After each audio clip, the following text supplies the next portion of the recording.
If I were to look over the whole world to find out the country most richly endowed with all the wealth, power, and beauty that nature can bestow, in some parts a very paradise on earth, I should point to India.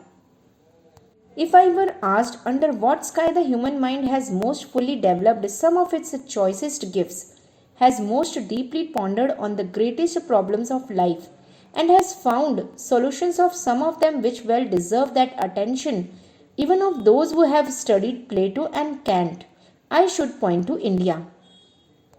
And if I were to ask myself from what literature we, here in Europe, we who have been nurtured almost exclusively on the thoughts of Greeks and Romans, and of one Semitic race, the Jewish, may draw that corrective which is most wanted in order to make our inner life more perfect, more comprehensive, more universal, in fact, more truly human, a life not for this life only, but a transfigured and eternal life. Again, I should point to India. Friedrich Max Müller in India. What can it teach us? Book title भारतीय तत्वज्ञान के वर्चस्व की गौरव गाथा, the glorious tale of Indian philosophy's greatness. Book introduction. The book starts with these wonderful words of deserved tributes to India by Friedrich Max Müller. However, he isn't all alone in doing so. As you will read further, Henry David Thoreau, Ralph Waldo Emerson, George Wilhelm Friedrich Hegel, L. Hallige, Lord Wellington, Samuel Johnson, and many others, including these Chinese travelers, Fa Haiyan, Haiyan Sang, and I sing unreservedly singing the praises of India and its greatness. Be it the field of philosophy or art, culture or religion, spiritual science or physical science, astronomy or architecture, India has contributed immensely to the world.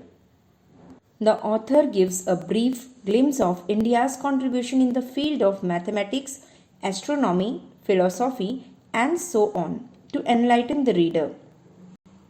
For example, the system of Arabic numerals we use these days has, in fact, originated in India, which the Arabs called Hinsa, meaning from India, and then propagated it to the Western world.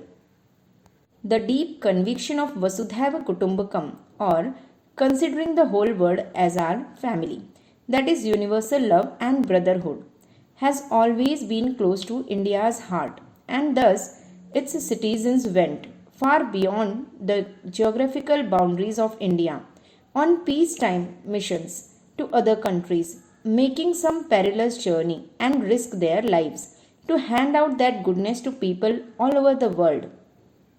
The book cites some examples of rishis like Parashar, Vyas, Kashyap, Matang, Kumarjiv, Buddhayash, Kaundilya, Govardhan, King Ashok, and his son Mahendra and daughter Sanghamitra, and others going to Burma, Tibet, Ceylon, Cambodia, Indonesia, Thailand, Malaysia, Java, Sumatra, China, Japan, Korea, Mongolia, Siberia, the Americas, Europe, the Middle East, and so on.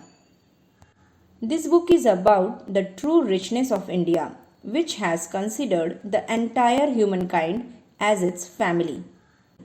Few excerpts from the book. Many foreign thinkers and scholars have been expressing their immense love and affection for Indian culture, and they have a good reason for doing so. India has contributed a lot to the knowledge and science we see all around the world. India has been continuously contributing to the world with its treasure of spiritual and material knowledge. India is the father of mathematics. India has gifted the concept of zero, the modern day system of writing numerals and counting up to enormously large numbers. In its chapter 2, verse 17, Yajurveda Samhita refers to numbers as big as 10 trillion, 10 to the power of 12. While the biggest numbers mentioned elsewhere were myriad in Greece and milli in Rome, which represented 10,000, and 1,000 respectively. Arabic people referred to modern day numerals as Hindsa, which means from Hind or India, as they adopted the system from India itself. Later on, the Western scholars named them as Arabic notations. Many centuries ago, Indian astronomers already postulated that the earth circles around the sun. India has also gifted the astronomical know how of accurately predicting the timing of solar and lunar eclipses. Enthused by their strong belief in Vasudhaiva Kutumbakam, or believing the whole world as one big family, as well as always thinking of others as well and doing good to all. The people of India would often go beyond the geographical boundaries to other countries to generously share the wealth of their knowledge and science with others. In spite of going through the cycles of rising and falling, India has preserved its seeds of cultural excellence. India is blessed with the heritage of spiritual knowledge gifted by rishis, which, like a philosopher's stone, can transform any ordinary person into a magnificent personality. In the 20th century of the atomic era, humankind was threatened with the risk of extinction because of its own inventions.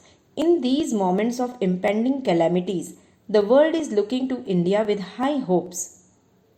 The world could be saved from the impending worldwide calamity if some great personalities could come forward to convey the true manifestation of Indian culture, which is based on the high minded outlook of equality, purity, tolerance, and Vasudhaiva Kutumbakam, or regarding the whole world as our family.